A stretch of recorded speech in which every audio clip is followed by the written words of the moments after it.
Guys, welcome back to Let's Be Frank, the home of men's mental health. Today, you join myself, Jack Howard, and Mr. Ryan Smith. And again, we have tonight a very special guest in Eddy Smits, a TEDx public speaker, author, and licensed NLP practitioner. He's a certified management drivers trainer, cognitive behavior life coach, and master mindset life coach. With a background as a professional clown with stories to tell for over 22 years, Eddy brought joy to 10,000 sick children, and tonight he is going to tell us all about himself. But before then, as always, Mr. Ryan Smith, how are you on this technical, stressed evening that we love? Mate, I've just listening to that there. I've just got to give that man a clap. You know, some of that is unbelievable. It's no absolutely mind blowing, and I've not messaged him too much and whatnot. But when I said I want to get this guest on, I'm like, do you know what? I really want to get this guest on, and I'm, you know, he wrote a post a couple of weeks back, you know, and he was challenging people. Are you happy? And I'm like. I can't remember exactly what I put. It was something. I'm more contented. You know, I don't chase happiness, but I'm content within myself. And you know, then he says, "So you're happy then, aren't you?" And I was just like, going around a minute, and I went, "I suppose I am, yeah." So yeah, I'm mind blown. But it's not. It don't take much though, does it? Let's be honest. No, it doesn't with you, mate, at all. You get mind blown over the slightest of things. But it is really good to have this guest on, and I'm really excited to hear his story, see everything that has happened throughout his life to get where he has now. And I think it's only right that we hand over to Eddy to tell his own story. So, Eddy, as they say, the floor is yours, sir. Thank you for the introduction. Yeah, well, you can look at it as two ways. One, that I have accomplished much, or two, that I'm getting older. It's one of the two, right? Yeah, well, let's just go back to my days where I was studying, and I've always loved to work with children. So for me, the most logical thing was being a teacher, right? Remember, we are writing the 80s now. So in the 80s, I said, hey, let's become a teacher. Then I can work with children because that's something I love to do. So I did that, but soon I find out that teaching wasn't really my thing. I had a problem with the organization, with schools, with all the thing, what was around it. I couldn't be really creative. It wasn't my thing, but I still wanted to work with children though. And then I had some years that I did a little bit of everything. I waited tables. I worked in a glass factory, did some of these kind of stuffs. And then at some point, I followed a course puppeteering, and I really loved it. I said, hey, that's really cool to do. And I started getting into that. And by chance, I got a job in a place as a waiter. I was waiting there, but a lot of children came there on holidays. And so I had the fabulous idea, why can't I do like a puppet theater for the small children they are coming? And they found it a brilliant idea, especially because I said, hey, I'll do it for free. But It's always better. but it gave me the I've always better, but it gave me a little bit challenge to make it and to do it, and I did make two theater shows for them actually, and that's how I start off. Also with saying, hey, this is really fun. I can really be creative. I can do, and then the next question was, can I make a living out of this? You know, because that was the question that I asked myself. And I soon found out that that wasn't possible. And the reason why is because puppet theater in those days, that was like late 80s, it wasn't that popular anymore. So yeah, I got stuck there a little bit. But then I saw a clown on Belgian television who had like a lot of kids watched the show. Everybody knew him. It was really popular. And I said, hey, this could be something. You know, this is a figure that really is drawn to kids, or kids are drawn to it. So I got into that, started reading to the library again, end of the 80s, no internet. But the figure, you know, it had magic for me. So I did courses, read books, watched movies, and called myself a clown, which was easy because nobody asks, have you got a diploma of clown? If you say I'm a clown, yeah, you are a clown, right? And so I started to do like birthday parties and all this kind of stuff, which was great because I got paid, right, to do that. But still, there was this thing, I want to make my living out of this. This has to be possible. And from one came the other, and at some point I came into contact with somebody who was a professional clown. And I had a talk with him, and he said, yeah, if you want to do this, you really have to go for it, and you really have to focus on some, because there are so many categories in being a clown. But that was actually the start of where I had the thing, okay, wow, it's possible to make a living out of this. Of course, everybody else thought I was really crazy. My parents, my friends, they all said, this is not possible. You can't make a living out of this. But I endured that, and I stayed waiting tables, and at the side, I kept reinventing myself, actually. And then after I was doing that for like 5 years, doing some clown gigs and stuff, I got invited to people that wanted to send clowns to hospitals. And at that point, that was like 96, 97. There wasn't something like that in Belgium. It existed in America, where Patch Adams had his clowning in hospitals. That was something I was going to come on to, was Patch Adams, and I think that where you were saying hospitals, and I see that crossing over, but we'll talk about that in a second. Sorry. Yeah, no problem. It's just what comes to my head when Robin Williams you played can interrupt me anytime. Fantastic story, absolutely brilliant story. Yeah. But so and that was a little bit.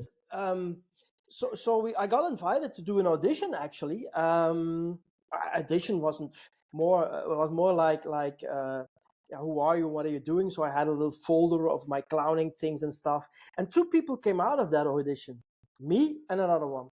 And then the next week they said, okay, you can start in that hospital. And we both had something like, okay, let's do this. And so we said, okay, who's going to go first? And the other one was really, really quick to say, you can go first. And there I was, going into that hospital, didn't know what to do, what to expect. And that was it. That was a disaster. I was clowning for 5 years, but then, in hospitals, it's sick children. It's a hospital environment. There are doctors coming in and out, nurses are there. It was like, it was a fiasco. I couldn't make any child laugh, actually. And so I phoned the other guy. I said, this is a disaster, man. We're going to figure something out because this is not working. And he said, why is it not working? Because he was then like doing clowning for 10 or 15 years already. He was a little bit an older guy then. And he said, but what's not working? I said, you go next week and then we'll talk again. So he went next week, and also he called me. He says, Eddy, they don't laugh with my jokes. I say, I know. I don't know what's going on. And then we came together, and we had something, okay, what are we going to do about this? And I told him, we just have to go and see what happens. Don't put anything in our head. Just go into the room and see what happens. And that was actually the thing we needed to do. Just go into this room. We saw what happened and react on that. But we weren't used to that. If you are a clown who was on stages or parties or whatever, then you are the star of the show, right? You come in, whoa, the clown is there, and you start doing your things and your balloons and your magic, whatever. But that's not the way it works in hospitals, because it's really the other way around. You have to see what is this child into? What does it want to do? And soon we had something, okay, let the child lead us. And that was the way to go. So it took us a while to feel the difference, to see the difference. But once we had that, of course, then we could move on. And then the second real challenge that I had in hospitals, when we were like 5-6 years in, we came in another hospitals, and there in hospital, and there were a lot of kids with cancer patients and kids, and that was another story, of course. But that was the most, for me, that was the most, not only challenging time, but I learned the most there. When you go into a room with a child and his parents, and mostly some family, because they were in literally the last days of their lives, then it's more than putting on just the red nose. Then everything comes. Then you have to be a good leader. You have to have good contact with the parents, with the doctors, with everything.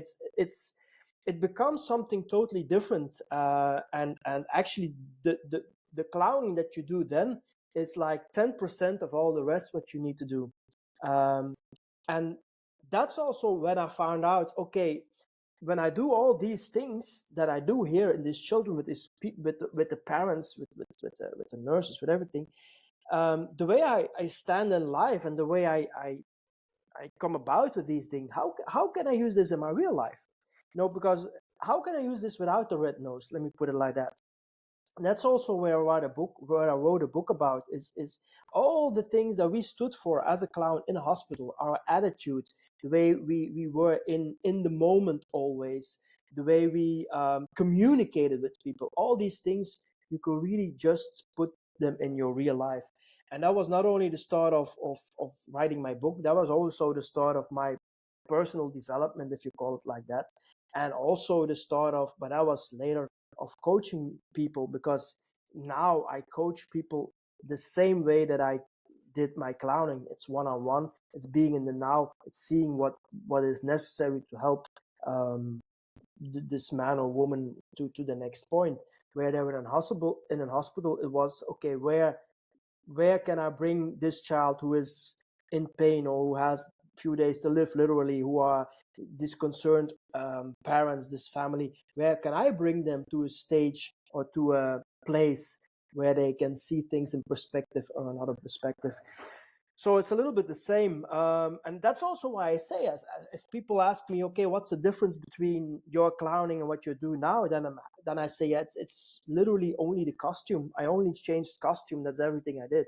The rest is actually the same, what I do. And people have a hard time believing that, until I'm starting to give examples, and then they see what's going on.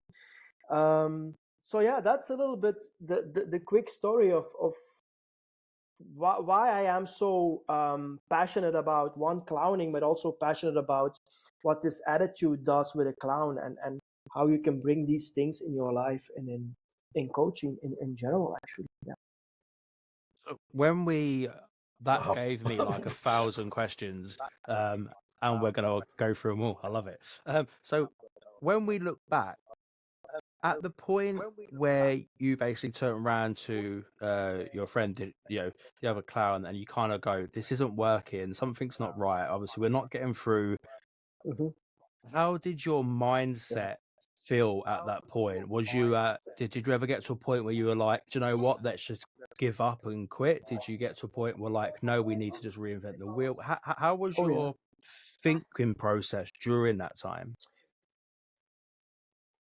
The thinking process was the process actually of a clown, because a clown has his success when he fails. When you see these old clown movies about Charlie Chaplin or Buster Keaton, when they fall, the audience laughs. So that means when the clown fails in any type of thing, the audience laughs. So a clown actually has to love failing. That was like in the beginning when I did courses with professional clowns. When you stood on a stage and nobody was laughing, I can assure you, you literally die on a stage, because you have something, okay, nobody's laughing here. What else should I do? So that thing we took into account from, okay, there was even no giving up was not even considered, because we felt, okay, we are here in the essence of a clown. It's not working. We are failing. So we are doing good, right? That was our intention. Yeah, we are doing good because we are failing here. So let's fail more. Let's go into these rooms and just see what happens, and fail more, and try things, and try. And the most important thing, go into your clown, be that clown. Don't play the clown. Be that clown. Be in this figure. Be in the moment, and let's see what happens. And that's also something now. After I did it for 10 years, and then I trained a lot of clowns. That was the first thing I told them: don't play a clown, be a clown. And it's a world of difference. And a normal child doesn't see the difference. When you put on a red nose, woohoo, the clown is there, right? It's like it's conditioned. But in a hospital, sick children see through that. If you're not real, if you're not really there for them, with everything you have, they feel it. But the moment they do feel that you're there for them, the connection is stronger than anything you will ever have. So that's how we did it. Yeah. I don't know if that answers your question, but that's. Oh, it does Yeah. hugely, and I know Ryan's there poising with that so much information and questions. He loves it. And I am going to interrupt Ryan really quickly because I do have one final question on this story. When you go into the room with the family, obviously, the last few days and that, obviously, how does that play on you? How much pressure is that on you with knowing what's going on, what the family are going through? What was there times where the family were like, we don't actually want you here? Were they accepting of you coming in? And then how did you kind of, when you left that scenario or that situation, how did you manage to leave that there and not take it home with you? Or did you take it home with you, them feelings and emotions? Yeah, that's a difficult one. So to answer your question, absolutely, we heard a lot of times. We heard when we came into the hospital and we wanted to visit these children. Most of the time, the parents said, "We don't need a clown right now. We don't need you in this room right now. We want to be alone with our children." So, and that's the part that's the part of leadership and of communication that comes in then to really. Convincing is the wrong word, but to really make these people feel that, look, when I go in there as a clown, it's not only for your child, it's also for you, for your family and stuff. But maybe I can give an example. I'll tell a quick story that I think that that explains this. So there was a child who had like a week to live or something, and I had difficulty coming in. They wouldn't let me into the room. So I said to the parents, look, I'm not coming in for the child. I'm actually coming in for you and the memories of your family too.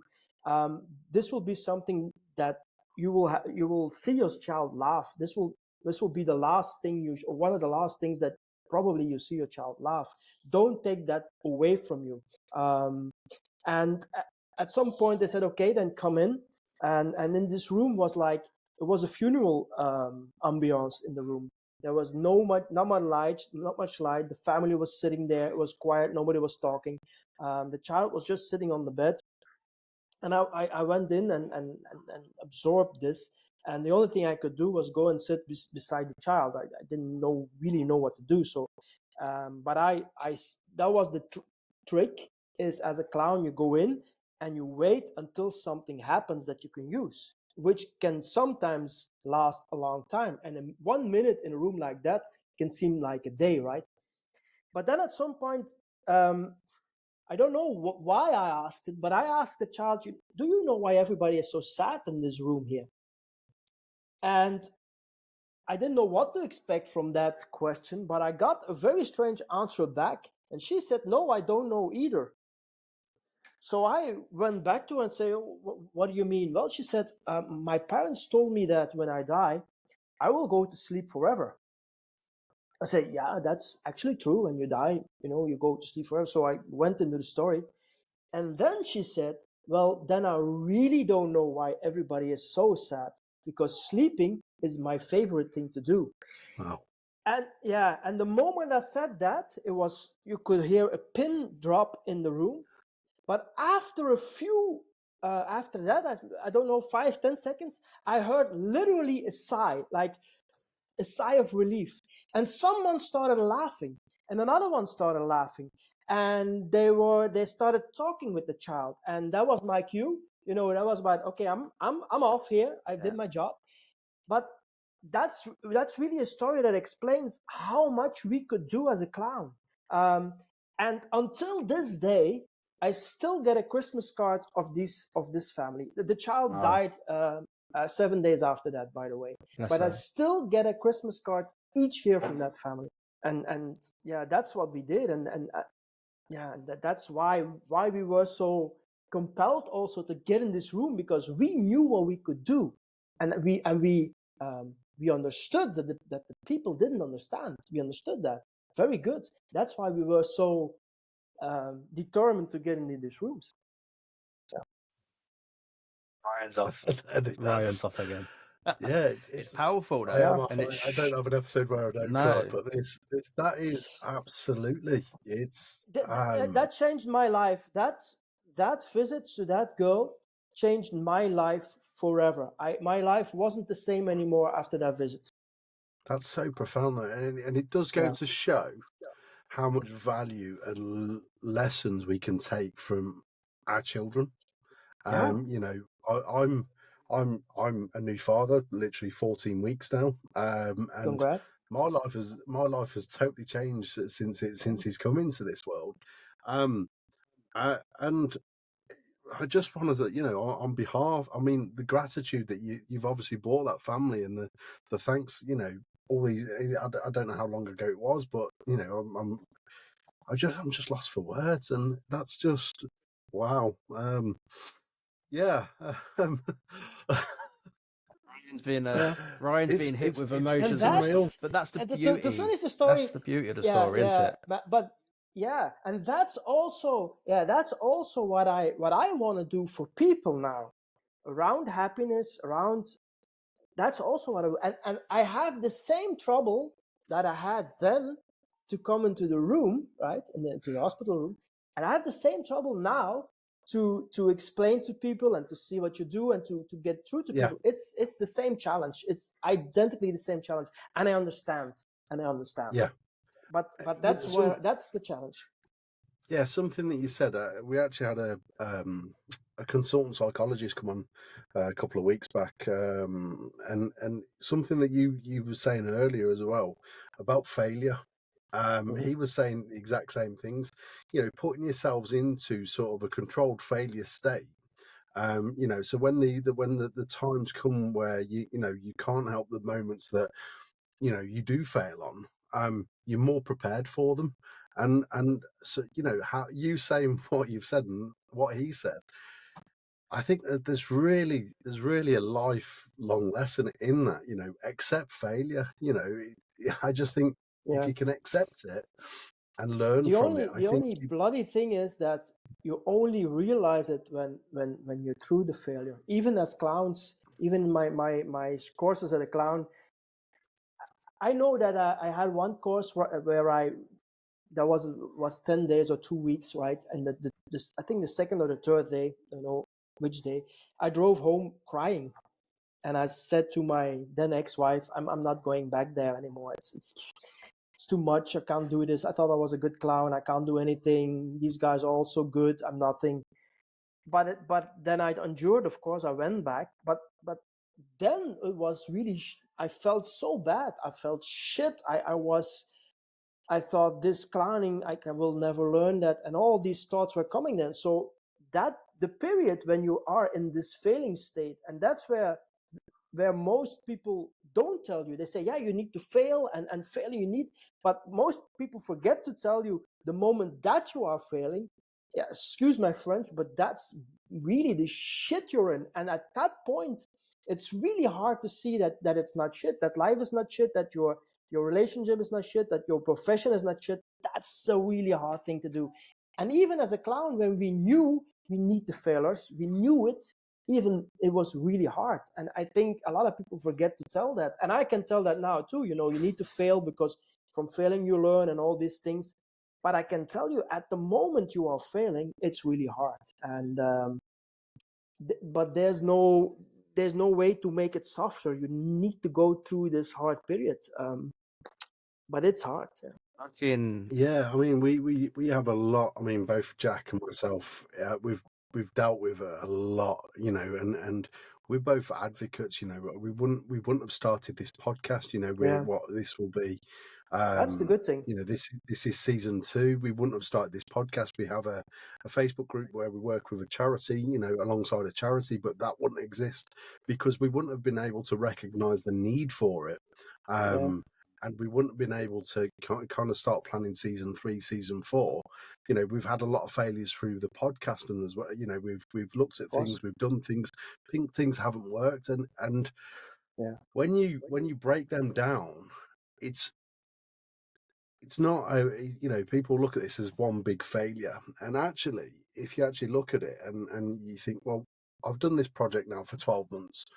In that 12 months, I've had 3 failures, but we focus on them 3 failures, not the whole mm, project as a whole, and we really draw our energy onto these 3 sort of things where it's gone wrong, and we yeah, think, well, what's the point? What is the point in carry on because of these 3 things that have gone wrong, not the 50 other things that have gone right? And then because we're focused on these, our energy gets spent yeah, on these, and this is where things start deteriorating for people. So yeah, how yeah, how how would you kind of say to someone, you know, yeah. you've had these 3 Um, things go wrong, but you've got all these things gone right? It's how do you refocus all that energy? yeah. Uh, Also, I have a story for that, but let me say how I refocus it is to consider it as a gift, and that's not always easy. You know, if you lose your phone at home, then you can swear, you can do stuff, and then you say, oh, you know, this could be a gift. You know, I have one day without my phone. I'm at ease. Everything. Oh wow, leave me alone. My phone is gone. So it's easy to see that as a gift. It gets harder, of course, when you break your leg. It's a little bit harder. It gets even more harder when you're sick, and it's totally hard when the doctor says you're going to die in 6 months. You know what I mean? So there's difference, but it is possible in every stage, even when the doctor says you have 6 months, to see a gift in it, and that's the trick. That's the trick, and that it can be learned. And the story I want to tell you is I had a clown show. I did have more than 1,000 of them in my career, and there was some balloons in it. So I did in the 3 or 4 balloon figures I made on music in it, and it was actually the highlights of my clown show were these balloons and stuff. So I went on a day to do the show, and I was setting up my equipment and stuff, and suddenly I wanted to pack my bag of balloons, and I forgot my balloons. And they were pretty important because also in the how they announced me is, hey, master in balloon, blah blah blah, and I didn't have balloons with me. And but at that point I was already some years in, and I could immediately switch, and I said, you know what, why not do things without balloons, without knowing what to do, right? And I did that. And through that, I found out some new stuff for my clown show. So the thing is, the moment you can switch, okay, this is bad, but how can I turn it into a gift? The quicker you can do that, the more you recuperate of failures, of bad luck, of bad business, whatever is bad, the faster it goes. But again, there are, of course, categories. Forgetting your balloons is not the same as a doctor telling you, hey, you've got 6 months. But still, in each stage, it's possible. I saw an interview with Christopher Reeves, you know, the guy Yeah. who played Superman. Some years back, I fell from his horse, which paralyzed him from the neck on. So he had to only could I think he even had a machine to breathe, to let him breathe. But what he said was, falling from that horse was the best thing that could happen to me. That was what he said in that interview. So that was a guy who really switched at some point and saw and that became his. So he did so much for paralyzed people and stuff that became his thing to do. And that was really heartbreaking. That interview, I really cried. I had something like, wow, this is profound. You know, this guy who has all the success in the world, who is like world famous, falls off his horse. And he says that's the most significant and beautiful thing that happened in my life. That was a very strong thing to say. So that's what I do with the people that I work with, and see the gift in things, try to see the gift, and I work with that, and it is it's staggering how people really very soon see gifts in things, but you have to point them out, right? They won't find them for themselves. You have to calm them down and say, okay, let's talk about this. Where's the gift in this? And in the beginning you say, you're crazy, there's no gift at this. They are even angry, they're really angry, and at some points they change, and after the conversation they say, okay, I'm this is good, that is maybe not that strong, but they say, okay, now I can move on, and that's really It's important. that tunnel vision we So get yeah, I don't know if it answers your talk to question, someone. So for example, for myself, if I'm having a really bad day, it could take me a while to realize what the trigger is or what's going on, because within myself I get very tunnel visioned. Whereas if I'm talking to someone like a guest or Ryan yeah, or someone else, I instantly see it because I'm allowed to sit back and look at the whole situation. And that's what we don't do yeah, as individuals. We don't look at the whole situation. We just focus on the here, the now, the exactly, one thing. And exactly, before we come on to what you're doing now with the TED Talks and yeah. the leadership and the development and that for people, I want to throw a bit of a curveball.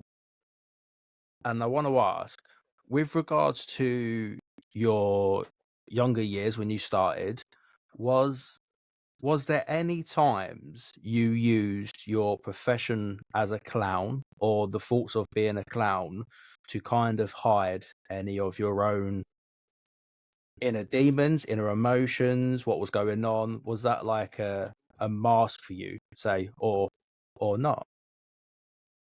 Yeah. Constantly, I did it constantly. I used humor to talk myself out of everything. I had a actually had a very pleasant childhood, but trouble started with me around 16, 17 years old. So then I started to be really troubled, really dark, blaming people, and that lasted. Actually, my clowning helped me out of that. But still, until this day, um, I sometimes hide my feelings by laughing about them. So people say something about you and you're not really in a good mood, or you have some problems or whatever. But still, until this day, that's my defense mechanism. And that's also say people, what I hear very often is, oh, we can't read you. You seem to be always happy, but we can't read you. So that is, until today, still a defense mechanism from me. I'm trying to I'm getting better and better at it in being who I am. Also in I don't like people, actually. Also, don't get me Yeah, wrong. I'm that's not. me. I'm very unhappy going to, yeah, very unhappy. This is great, huh? This talk, Yeah. this is great. But I'm very unhappy going to network events, going to where people are, going to the movies, going to all these things. Parties, yeah, with a few glasses of wine, it's better. But actually, I don't like people. I love to be on stage, and I love to entertain people, and I love to get really close to people also. But in generally, I have a problem with like like network events. That's really not my I thing. That I can't be No. myself. Let's put Yeah, it that way. I can't be myself I at am network events. exactly the I can't. same. It's strange because I do this podcast, I chat with people, and if I'm talking about like mental health, talk about my story, I'm quite open. I could talk about it because I've got a Yeah, passion. I've got an understanding. There's no kind of fear there about this topic. But within day-to-day life, for me to yeah, go up to someone and say hello, how are you, or but someone bump into me and ask me a question, my social anxiety was really bad, and recently has got really, really bad, right. to the point where we went to a networking event, myself and Ryan, again to push what we do and to learn what other people do it. And I had a kind of a mini panic attack, and I was on the verge to, like, this is not right here. And Mm, for me now I'm talking more about mental health, learning more about it. When I come away from that situation, I can kind of look back and go, right, I nearly had a panic attack. Why is that? Well, okay, Yeah. part of me as a person, I'm not interested, as I say, in bullshit conversations. I'm not interested in the hello, how are yous. I'm not. I know that sounds bad as a person, but that's just me. That's just what I learned from my counselling, and it's No, it's like, not bad. It's yeah, just how it is. it is how it is, and that. And Yeah. again, people got stories, this sort of stuff I Yeah. love. But then you look at the aspect of, right, so what is that fear with the social anxiety when you go into that kind of motion? So for yourself, Eddy, if you're like, right, tonight I'm going to the movies, instantly, if you're having them thoughts already of like, I don't want to go, I'm not great in them situations, then them thoughts are going to have effects on like your feelings, and then them feelings are going to have effects on your behavior, which is will then show as like, I really fucking don't want to be here right now, this is not my place. But also, do you feel at the same time that the reason you love to be on stage, the reason you love to be a clown is because you then have control of that situation. You are at the center and you have control of where it's going. Does that play an effect on it? And then, because that's what I'm looking at from both sides. If you're going to a cinema and it's kind of like socializing, it's a bit difficult. Yeah. But when you're on stage, it's like, I know what's going to happen. Does that play Mm. effect or? It's a few things. I think it's having some kind of control. I know having control is an illusion, but still you have some kind of control. And also I wanna make people happy. I wanna make them laugh. I wanna touch their hearts. So that's actually what I wanna do. But I know I can't do that going to the cinema and taking my tickets and buying some candy and go. That's not the place I can do that. So the stage is somewhere I can do that. Coaching is something where I can do that. And of course, doing all these years of clowning and doing one-on-one and children, my senses are so sensitive that when I come to a I avoid them network events, but sometimes I have to go. And it takes me literally 2 seconds just to go and stand in a group and to decide it's not my group. It takes me 2 seconds. Even not 2 seconds. Even I just listen to the conversation while I'm approaching them, and I already know it's not my group. And that blocks me, of course, because I should be open and I should go and I'm, let's say 99% of the time I'm right, and I'd say, okay, Eddy, come on, let's just go stand there and talk with him. And after 10 minutes, then I have a feeling, oh my God, why was I standing here? This is not what I want to hear. This is not what I want to say. And then I crawl into the room of the clown. Then they ask, oh, what do you do? Oh, I'm a clown. Blah, blah. Comfort blanket. Yeah. And actually, I should be dead serious then. Yeah, actually, I should just say, you guys don't interest me. It's boring. You are all boring as hell. Bye. That's what my feeling is But we at that can't point. because we're polite people. Say it like that. We can't. Yeah, and that's why I don't go anymore. That's why I just don't go anymore, because I can't be myself. I can't be honest, because then they think you're an asshole, or they think you're out of the sky, and they go, what's he coming to do? And that's not what it is. It's just that I'm genuinely not interested in what they are saying, and there's nothing wrong with it. I mean, it's not that what they are saying is not true or not interesting. It's not that. It's just that it doesn't interest me. It is one of them kind of. I mean, It is that yeah. I'm not interested in that bullshit conversation, and it does sound bad when you say it out loud, but that is just what that is what it Yeah. is, and that's just That's the just the truth. That's truth. all we do. That's the truth. I mean, that's the truth. I love to talk about cars, but suppose I don't, and you come into a group and the guys are all talking about cars and it doesn't interest you, then actually you should say, guys, talk about cars as much as you want. I'm gonna have a beer, right? It's just, if it's not interesting to me, I don't want to be a part of it. There are so many people who are interested. I want to find them. but to find them, probably you have to go to these things. But yeah, I'm having a hard time to go. No, Yeah. I don't. It's I'm in a full agreement, mate. I hate doing them. And my day job at the moment is I'm an account manager for an electrical wholesaler. So I have to go and see customers. Trust me, I hate the bullshit conversations I got over with them. It's hard. So I go and start talking to them about Yeah. about my story, about the podcast, about mental health, how they find it with their employees. And we talk about that because again, I'm just more comfortable with that than going, hey, do you want to buy a light bulb? Like no one's fucking interested in epoxy light bulb. Yeah. But we've got to pay bills and we've got to do a job.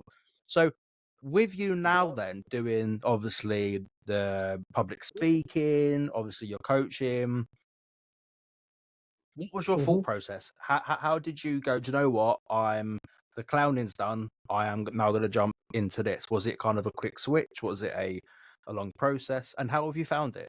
Yeah, it was a very long and hard process. At some point in 2015, I had a burnout, but I realized it afterwards. I didn't realize it at the time. I just thought, oh, I've been doing this for like 25 years almost. I've done it all. I've performed for 3 kids. I've performed for 3,000 kids. I have made, I counted them, 25 theater productions, a lot of things. So I had a world class action balloons that nobody could do but me. So I thought, okay, Eddy, you had it all. What now? Within this clowning, there's no, yeah, maybe Cirque du Soleil. That was maybe another step. One step up. But yeah, then I was married and I couldn't go away from home that long. So that was the thing that stopped me actually from soliciting there. And then for almost 2 years, I did almost nothing. Just the thing to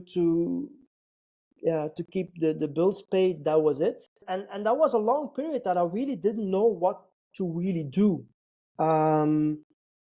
And at some point, I rolled into that coaching out of the book that I wrote, because I always had the idea, look, I want to bring this to the world, and I mean, you write a book, you have to, I mean, it all sounds great writing a book, but if 200 people read it, you're lucky. You know what I mean? It's not that you write a bestseller. Nobody writes a bestseller. It's just a few people who write bestsellers. So we have to be aware of that. So that really didn't work out. So my book, it sold a little bit, but blah, blah. And then I had something like, can't I go speak about these things, right? And then even, in 2000, that was 2006, I saw Sir Ken, I forgot his last name, Sir Ken, sorry, he doesn't live anymore, but it's one of the most watched TED Talks now in the world, Ken Robinson. And I thought that's something for me. I want to do that. 2006. So in that period, 2017, 2018, I thought, yeah, well, I gotta consider that again to do that. And then COVID came, right? So then everything fell down, and I had to find something to do online because I didn't have any income at that time. I was divorced. I didn't have any income. I was living in a one bedroom apartment in my hometown. And I thought, okay, what can I do online to help people and then coaching came as something, hey, I can do that. This seems interesting. So I followed courses and I did some reading and I coached some people and I really loved it. And then COVID was done. And then it all fell down because then it wasn't necessary anymore to have these coaching conversations, and then the world went open and nobody had a problem. And during COVID, millions of coaches were there suddenly. So that fell down. And then that was the point I said, hey, maybe now it's time to do this TED Talk. And that's also a very long process. You have to find somebody who wants to. You have to write all the you have to write the speech, has to be it's a whole process. It's also a concept because it's really very there are many rules for a TED Talk, but still that was what I wanted to do, and I did that, and that was really good experience for me because that was was last year. So it had been 7 years since I had been on a stage. So that was for me like coming home, and that was for me, okay, this is what I want to do now. I want to do this more on stage, and if I can combine this with my coaching, that would be great. So that's the point where I am now. Is really building the way again to another career, because a clowning career is totally different as a coaching public speaker. So I'm let's say back as a novice, back in the beginning, back trying things, back finding myself again. Does that inspire you? Does That's that where I am inspire you, now. knowing you're at the beginning again? Does that give you kind of that drive, or is it No, kind of a fear factor again? Going, these people have done it for so long. no, Am I good enough? no. What it is now is I want to give back now. That's what it is. I have all this baggage of knowledge, of experiences, of I have this.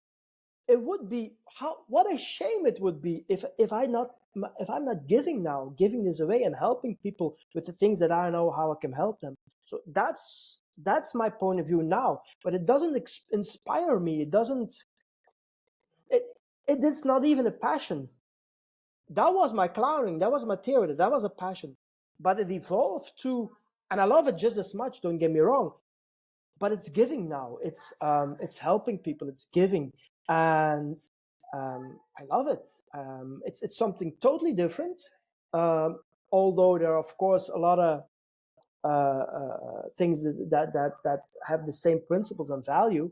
But I really have now something.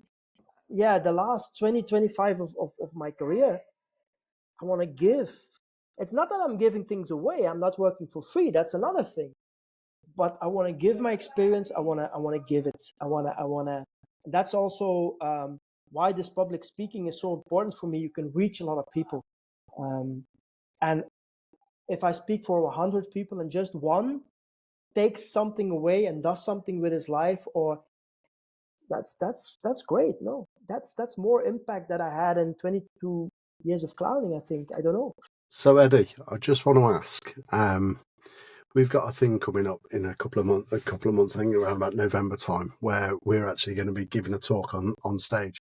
Have you got something where you can give us like 3 tips and something that we can take value from and our listeners take value from, about getting the best out of that time? For public speaking,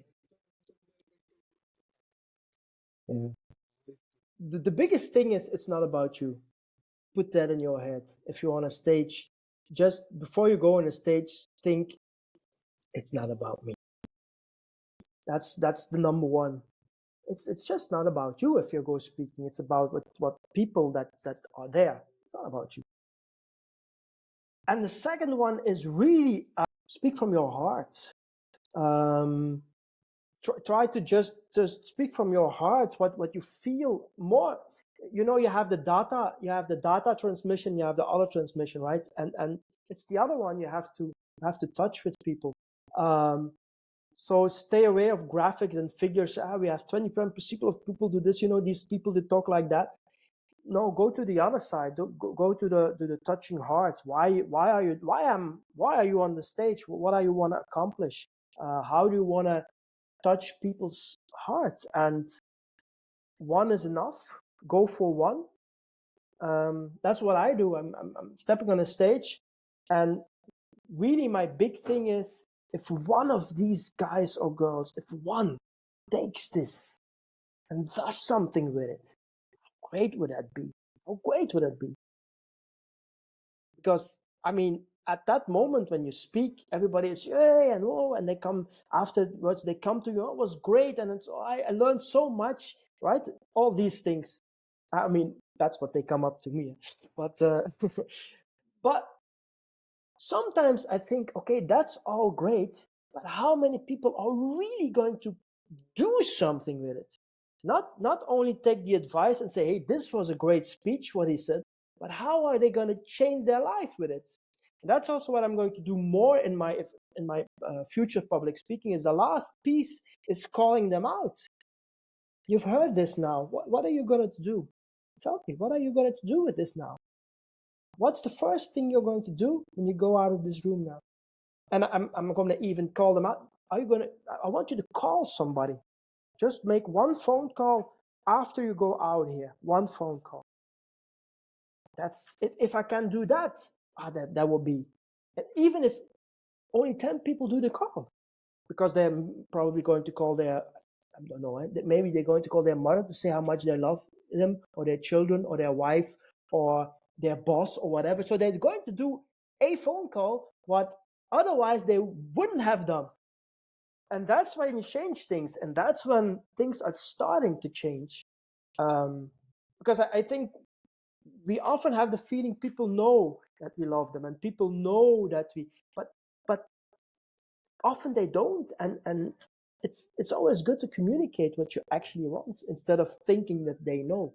So that's my thing that I'm going to do in this, my public speaking, is the last 10 minutes, 5 to 10 minutes is going to be such a big call to action, just to keep them make them do something, because otherwise, to be honest, they had a good time during the hour or 1 hour and a half, or however long the speech takes. But if they don't do something with it, I think it's pointless. And that's also my point of a lot of motivational speakers. And there's nothing wrong with it. And they're giving people a great time. They fly out of the room instead of walking out of the room.